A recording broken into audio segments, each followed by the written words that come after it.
Hey, Horse Center fans. Matt and I are back with another big show. We're talking Travers Preps, Jim Dandy Curlin, and of course the big race at Monmouth, the Haskell. Yes, and then we're going to go ahead and take up preview of the Whitney Stakes Saturday at Saratoga and the West Virginia Derby at Mountaineer. Big previews, Good Magic, Hofburg, and Tenfold right here on Horse Center. Watch it now.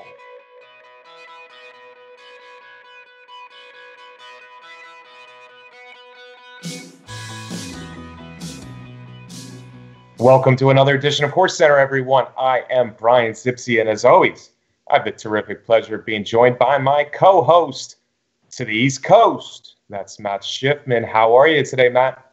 I'm good, Brian. I'm sitting here in the grandstand at Saratoga on the last morning for me up here for a while. 2 good weeks at Saratoga, Matt. I hope you enjoyed it.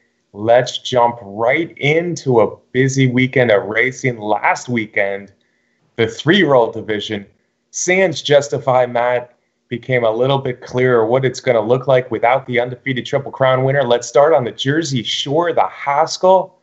Good Magic running his first race since a head-to-head duel with Justify in the Preakness left him in 4th, although only beaten a length. He came back in fine fettle, Matt, in Jersey in the Haskell.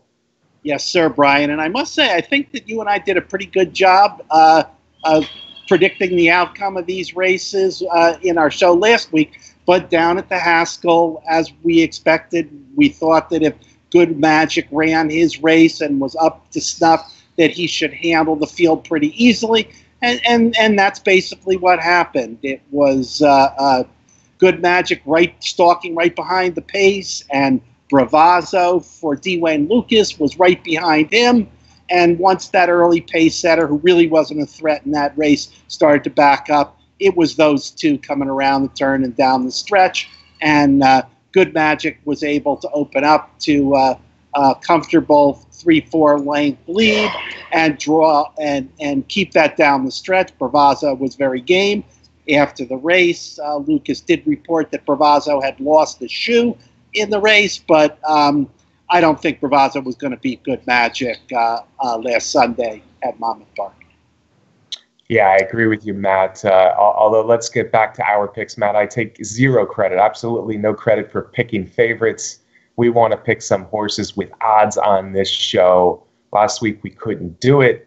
This week we can, so everybody keep looking out for bombs a little bit later in the show. Good Magic, this reminded me of the Bluegrass a little bit because he really took over the race. The head of the stretch, you knew who was going to win. It was going to be Good Magic, the 2-year-old champion. I didn't finish particularly fast. They ran about 150 for the 9 furlongs there at Monmouth, a slower than average Haskell. The good news is he did everything he had to do. He put away the field pretty quickly. And, you know, he hasn't run a bad race, really, Matt. The only time he was out of the money was that Preakness that I mentioned before, and he was only beaten a length. Good Magic, to me, again, looks like the clear leader of the division with the retirement of Justified. Bravazzo threw a shoe. He actually I think he made up a little bit of ground during the stretch. He left the other horses that he was vying for second choice, Lone Sailor and Core Beliefs, who were the main participants in the Ohio Derby, far behind. So really it was all about Good Magic for the win, all about Bravazzo for the second. They both move on to the Travers, which is now becoming a pretty intriguing race, Matt, with a lot of these horses we're seeing do well, or the favorites do well on the road to the Travers. Again, without Justify, looks pretty wide open, but Good Magic would have to be the favorite now, no?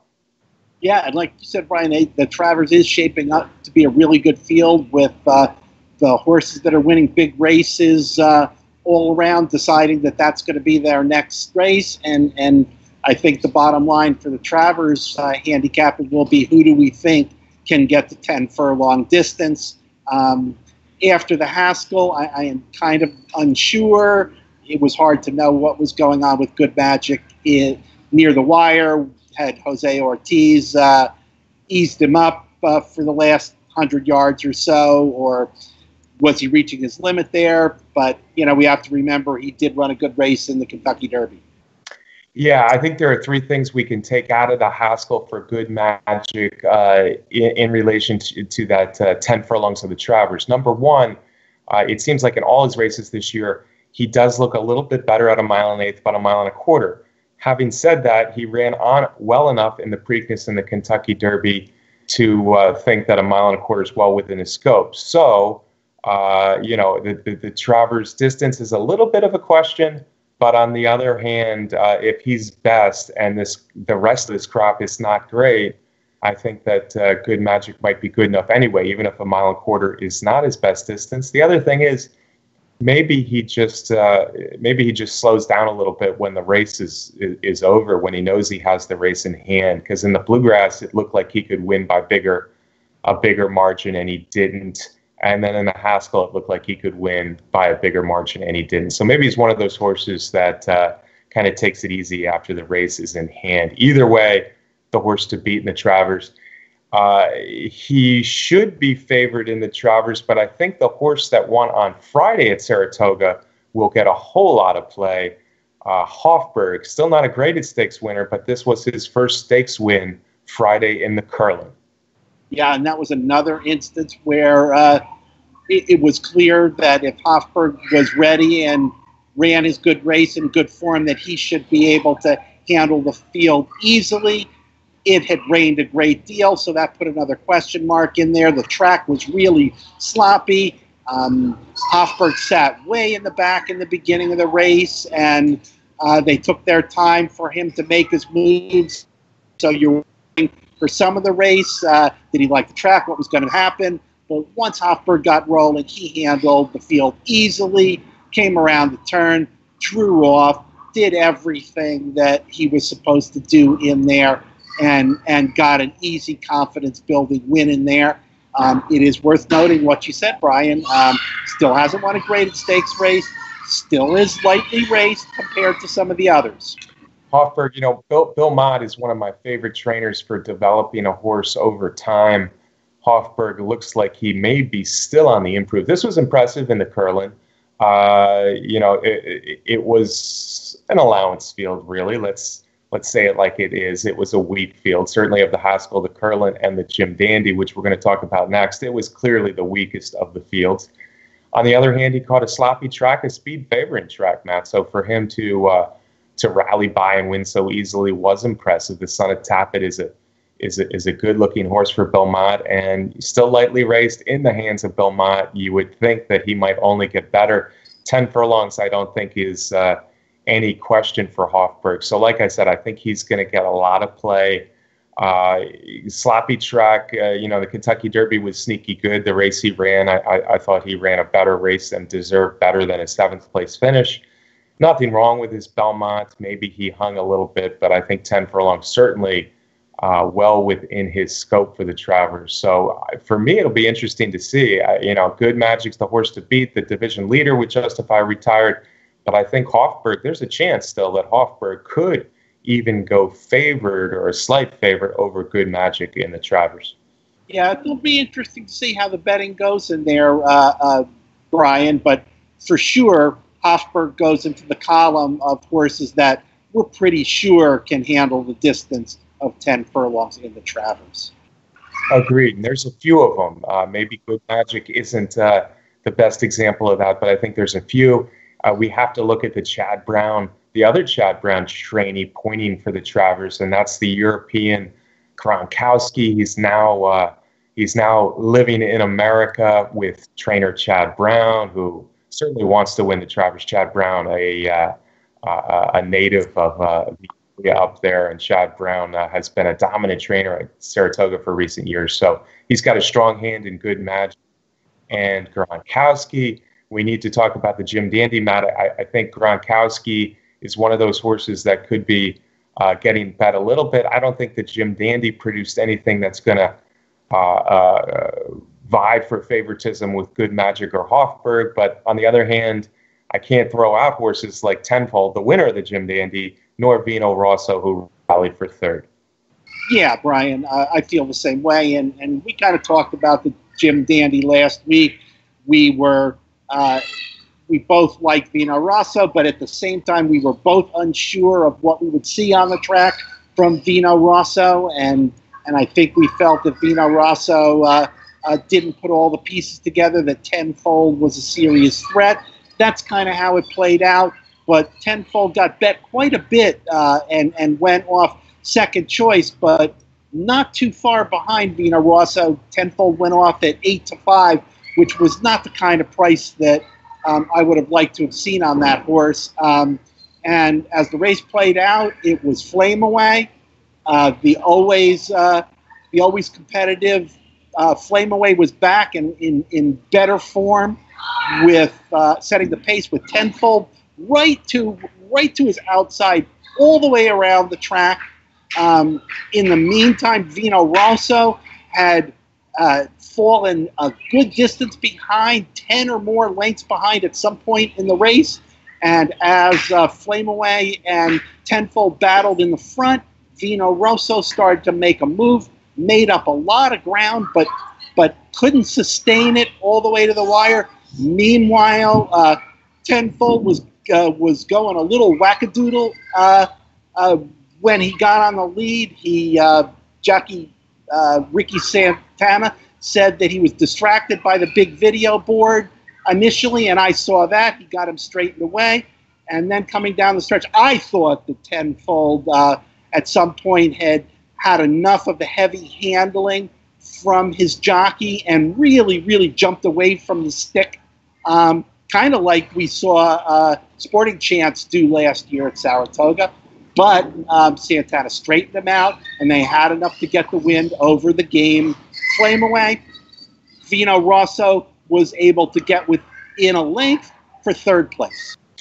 Matt, I'm going to disagree with you a little bit. I thought Vino Rosso actually was picking them up quicker at the end of the race than any time during the race. I don't know if that was necessarily him running fast, because they certainly didn't finish really fast in this Jim Dandy, another race that couldn't crack 150. And if you watch the gallop out for whatever that meant, Vino Rosso quickly went by and was well ahead as they hit the turn. So Vino Rosso, sometimes it's hard for horses to come out of the 1.5 mile Belmont and run their best, especially for a horse like him who often doesn't show a lot of early speed. So I think Vino Rosso still could move forward off this, although we've given him chances after his Wood Memorial win.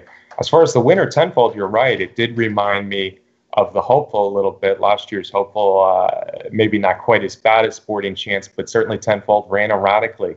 He reminds me of Hofburg a little bit in that he's still lightly raced. This was his first stakes win. I did like the running style employed here. He was closer to the pace, more in the race early, and I think that makes a lot of sense for this horse. And I think that would be a strategy well suited for the 1.25 mile Travers when horses are getting a little leg weary down the stretch. If Tenfold can make his move kind of similar to Good Magic, I think that's a helpful thing. It's good to see Flame Away back. We saw the real Flame Away.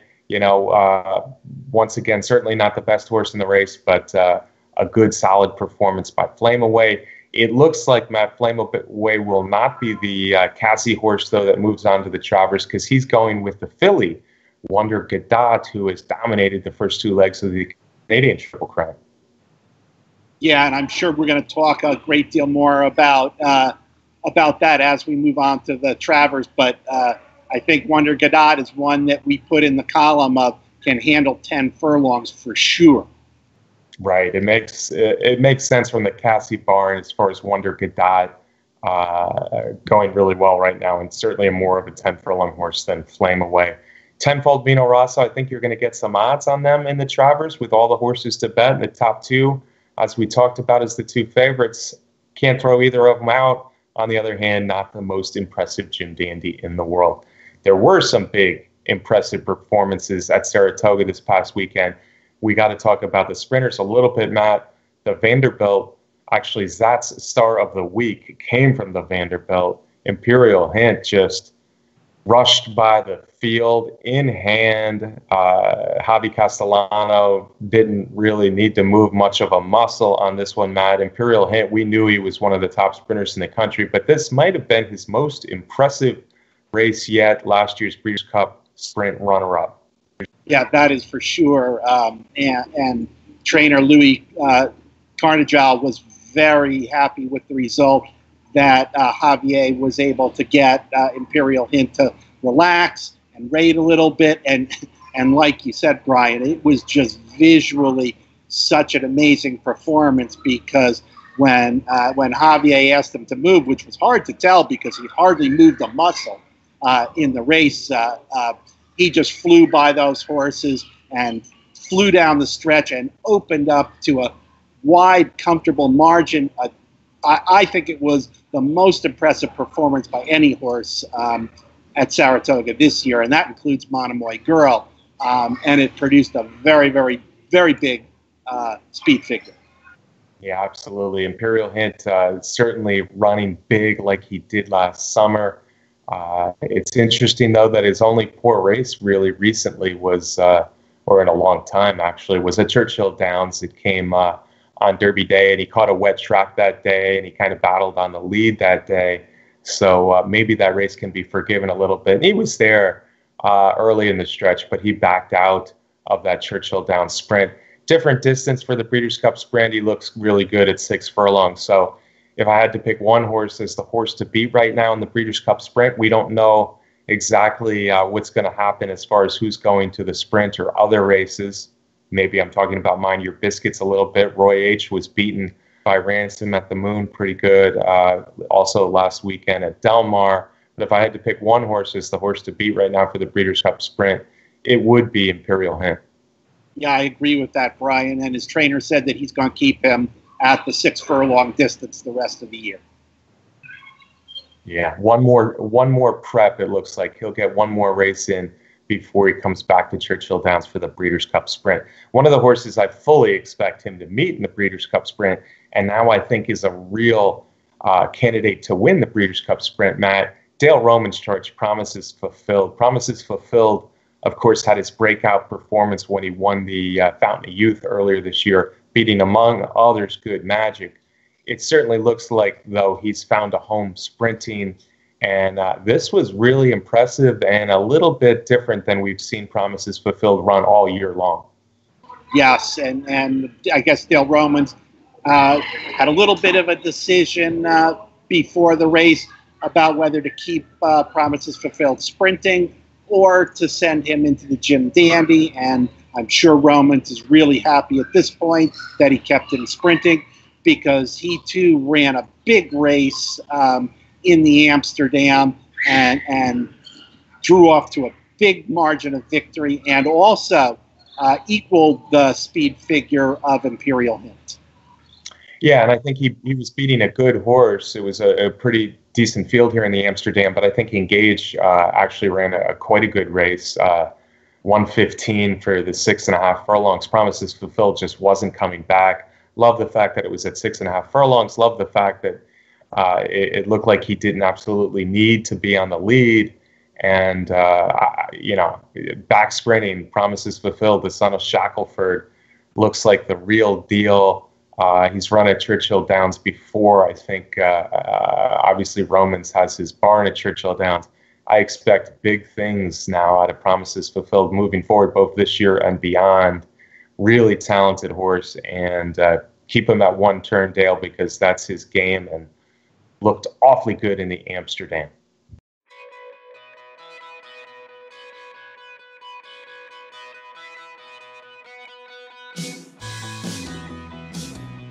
Now, we just talked about a lot of big races up at Saratoga last weekend, but there's an even bigger race at Saratoga this weekend. Saturday, we're looking at the older males.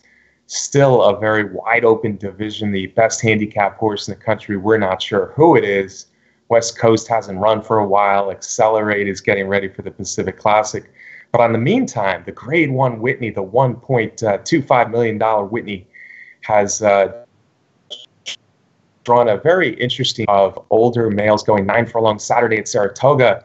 It looks like New York breds in Diversify and Mind Your Biscuits will be the two favorites in this year's Whitney. Yeah, it's an interesting race as the focus at Saratoga shifts from the 3-year-olds to the older male horses. We got a field of 9. all different kinds of horses in here. Grade 1 event, only 3 of the horses entered have Grade 1 victories on their resumes. That's Diversify, of course, who won the Jockey Club Gold Cup last year. Mind Your Biscuits, who is trying to stretch out to 2 turns, who's won at Dubai twice and won the Malibu. And Taprit, the Belmont Stakes winner from last year, is coming back looking for his first victory since the Test of the Champion. Yeah, Matt, and I think we only have to look at the last race to see why Diversify and Mind Your Biscuits, again, the 2 New York breds in the field, are the 2 favorites for the Whitney. Diversify was pretty awesome last out in the Suburban. His first race of the year wasn't good in Charlestown. Then the second race of the year, he beat New York breds in a tougher than you'd expect race, but a decent enough performance. But then he turned it on in the Suburban. Much like the Jockey Club Gold Cup of last year, 1.25 miles, he was basically unbeatable that day in New York. Beat a good field in the Suburban, did it easily. Only 1 race at Saratoga. It was much cheaper competition last summer, but he won for fun that day, so you have to think Diversify like Saratoga. Now, I'm not sure he's going to have things easy, though, on the lead this time around in the Whitney. Yeah, because, Brian, certainly that's the running style that we've seen from Diversify when he's a winner. And winning is something he does. He's won 9 of 14 career starts in the race. But I don't know, Brian, I like what Chad Summers is doing with Mind Your Biscuits. I like that he's thinking out of the box. I like that he's taking a shot on the biggest stage. And I think, as it turns out, he's found a good spot in which to be doing that. This probably isn't the toughest Whitney field that we've seen in years. There's no gun runner in here. So why not take a shot? Mind Your Biscuits is 5 years old. Trainer Chad Summers has focused this summer on getting him to go a longer distance. He was very encouraged by his near miss in the Met Mile, where Mind Your Biscuits made his usual patented strong late run and just missed at the wire to a very talented B Jersey. I think 1 more jump and Mind Your Biscuits would have won the race. Yes, there was a difference between a 1-turn mile and going 2 turns, but I give Chad Summers credit for taking a shot in the Whitney. Yeah, and I agree with you, Matt. It's an interesting spot. Mind Your Biscuit could go several different ways as we move closer to the Breeders' Cup, and this Whitney should give us some real information which direction he might head. The Met Mile was a top-notch performance, absolutely. Loved what he did in Dubai before that. That goes without saying. It's interesting. I think Chad Summers might be doing a little horsemanship here before the race, talking about Mind Your Biscuits, perhaps showing some pretty good early speed in the Whitney, and maybe even hanging Diversify, who on the odds board at least will be his main competition in here, out to dry a little bit into that first turn. Then you got Palucci's horse, Dalmore, a talented, used to be a Californian, who has plenty of early speed, and Palucci says Dalmore is going to go out there. So it'll be interesting how the pace scenario develops. I can't imagine Mind Your Biscuits on the lead with Diversify and Dalmore, but maybe for just a little while he tries to hurt Diversify out a little bit into the first turn. Taprit has the ability to be close to the lead. We haven't seen the very best from Taprit since his Belmont win over a year ago. Both of his races this year were decent, not great. He's coming off that Suburban where Diversify was much the best. I think we have to talk about Backyard Heaven because he was a heavy favorite to Stephen Foster off his races leading into that. And the Ramsey runner, Chad Brown horse, could be this talented where he could sit in 4th early and win this Whitney. That would not surprise me at all. The Stephen Foster, for whatever reason, he just came up empty as they turned for home after looking to be in great position up until that point. And I was there that night at Churchill Downs, Matt. It was a very hot, humid night. So Backyard Heaven deserves another spot. But all these horses we've been talking about, even Mind Your Biscuits, probably are going to be on or near the lead in the 1 1/8 Whitney. That could set it up for a closer, Matt. Yeah, sure could. We should also talk about Good Samaritan in there from the Bill Mott barn. Good Samaritan won the Jim Dandy last year, so we know that he likes the Saratoga racetrack. McCracken is in there, a name that people know from the Derby Trail a couple years ago, a horse that seems to have a lot of potential, but hasn't quite put it together in the big races yet this year. I don't know, Brian. I'm not going to take the favorite in here in Diversified, but I'm going to go with Mind Your Biscuits in the Whitney. All right, you go Mind Your Biscuits. I think those will be the top two choices. Diversify, Mind Your Biscuits. As I already said, I'm looking for some more odds in here, Matt. My top pick actually will be Good Samaritan. He did not run his race in the Met Mile. In fact, two horses that were well behind Mind Your Biscuits that day were McCracken and Good Samaritan. They've had different paths to the Whitney since. McCracken, people are going to laugh at me, but I thought the Cornhusker was a little bit better than it looked on paper because it was a slow pace and he was wide and he just couldn't run down the horses ahead of him that day. But I expect McCracken to be in with a shot, and he has done well at 9 furlongs before. Look at last year's Haskell, for example. So I think McCracken coming off the pace, but even more so Good Samaritan, who was freshened since his disappointing run at One Turn. He's not really a one-turn horse in my mind. Bill Mott again. Good Samaritan, like you said, he's done well at Saratoga, won the Jim Dandy last year. I just think he's going to get a real good pace scenario. So Good Samaritan will be my top play. One of the horses I bet him with will be McCracken, and both of those horses can rally in a Whitney that I see plenty of speed. Yeah, and Bill Mott, Good Samaritan's trainer, is having a great Saratoga meeting, and you can never discount Mott getting a horse ready when you least expect it. Right. I'm not sure he'll be the double digits that he is in the morning line, but Good Samaritan right now, and McCracken for that matter, are both double digits on the morning line. Matt, really nice card as well on Whitney Day. The biggest race besides the Whitney is the Test. Another race, 7 furlongs, a lot of speed in there. All the favorites have speed. I think there could be a bomber in there. My top pick in the Test, I expect to have really nice odds. Kelly's Humor has always been a 7 furlong horse. Trainer Brad Cox has given her plenty of opportunity to run going 2 turns this year, but I think back at 7 furlongs is her game. And with all this speed, look out for Kelly's Humor at really nice odds in the Test. And for the fans, the racetrack at Saratoga has been playing fairly throughout the meet, even though we've had a lot of rain and wet tracks. Even on those days, if there's a lot of speed in there, you can expect the closers to have a very good chance to win the race.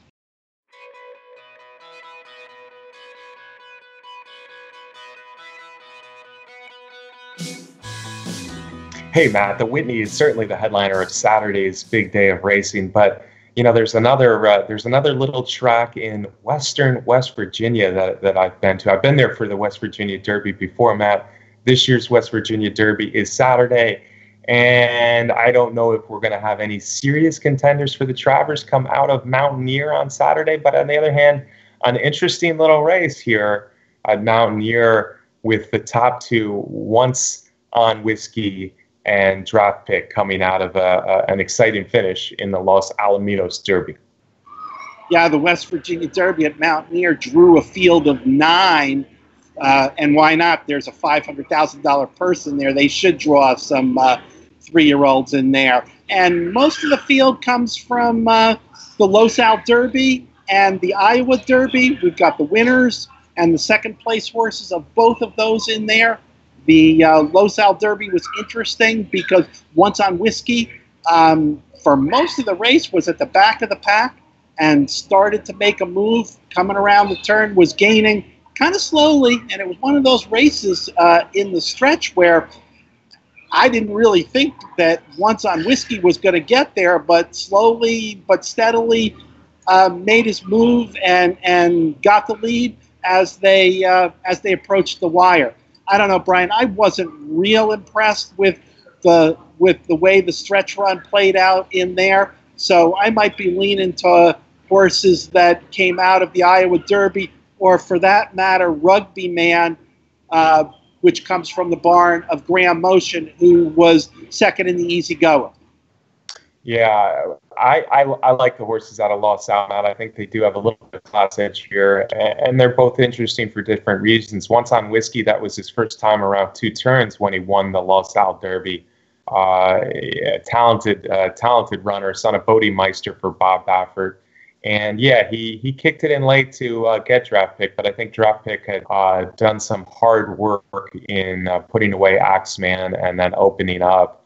And he couldn't finish it off. But Draft Pick, if you look, he's been really good lately. In fact, 2 races back, he beat Axelrod nicely, and Axelrod, of course, came out to win the Indiana Derby. So once on Whiskey, Draft Pick for me. I think they are the horses to beat. But on the other hand, California horses shipping into Mountaineer Park, it's not the easiest thing in the world to do. Probably both of them will not run their best race. Draft Pick might be the more likely one, looking at his recent form and his ability to be in the pace, involved early in the race might be an advantage. But on the other hand, Once on Whiskey might have more potential to be a good one for trainer Bob Baffert. The horses you mentioned, Rugby Man, yeah, I was a little disappointed last time with his performance in the Dwyer. He was really not even a match for horses that were well behind Firenze Fire. I guess he got 4th, but it was a ways back in that one. Not sure what to think. If he can bounce back more like his Easy Goer performance, he is a threat. Still lightly raced, it's on a Tappet. The Iowa Derby horses, High North is actually a horse I've liked for a while, but on the other hand, I feel like I know what High North is. He's just a good horse. He doesn't beat the best. His graded stakes opportunities have not been great. But away from graded stakes, he's done well. So a horse who probably will represent himself reasonably well in the West Virginia Derby. Might be overbet, though, and that's hard to say for Brad Cox, Florent Geroux combo horse because they've done so well. Lion Knight's had his chances, but maybe at high odds for Steve Asmussen. He's a horse that you could throw in the exotics. The horse I like best from Iowa is Mr. Freeze, who is another still lightly raced horse, and I thought he ran well in Iowa. Maybe he pops up as a horse who can beat one of the Californians, but my guess is the winner comes from the Los Al Derby. Well, I'm going to go against you in here, Brian. I'm going to go for more of a price in here, just for the reason that you said that California shippers don't always fare well, and especially going to a track like Mountaineer. So I'm going to go with Graham Motion and Rugby Man. I'm going to hope that Rugby Man didn't like the Saratoga track especially, and Motion's horses usually do ship around the country really well. Good, Matt. Yeah, Rugby Man, horse with potential. I'd like to see you picking a horse with some odds. That's our West Virginia Derby preview, folks. It should be another great week. We're in the middle of summer here now, and we are enjoying the races from Saratoga, Del Mar, and all over the place, places like Mountaineer Park. We want to thank our sponsor, Derby Wars, the best contest site out there. We also would like to remind you to subscribe to our YouTube channel here on Horse Racing Nation if you haven't done so already. Matt and I always like to interject a little bit with our other venture, Derby Day Racing, Matt, and I'm really started to get excited for the Derby Day Racing partners. I saw the filly. I was out there at Churchill Downs all morning yesterday, spent time with Sooner Schooner, just a really, really good-looking, long-legged daughter of Looking at Lucky out of a nice Canadian family, and Buff Bradley is starting to tell me really good things. We're expecting a 4-furlong breeze on Sunday, getting excited about Sooner Schooner. And looking at some colts here, we still have openings in the partnership, Matt. Yeah, I'm really excited about everything you've been telling us, Brian. The filly seems like she's doing really well. Hey, I also want to thank. I've seen more Horse Center fans out here at Saratoga saying hello than anywhere before. So I appreciate everybody that said hello and everybody that's asked for you too, Brian. And as always, I want to thank Brett Workman for putting together the show. Thanks to Brett. Thanks for all you watching. It's good to hear that there are Horse Center fans out there. Hello, Horse Center fans. We'll be back next week. See you then.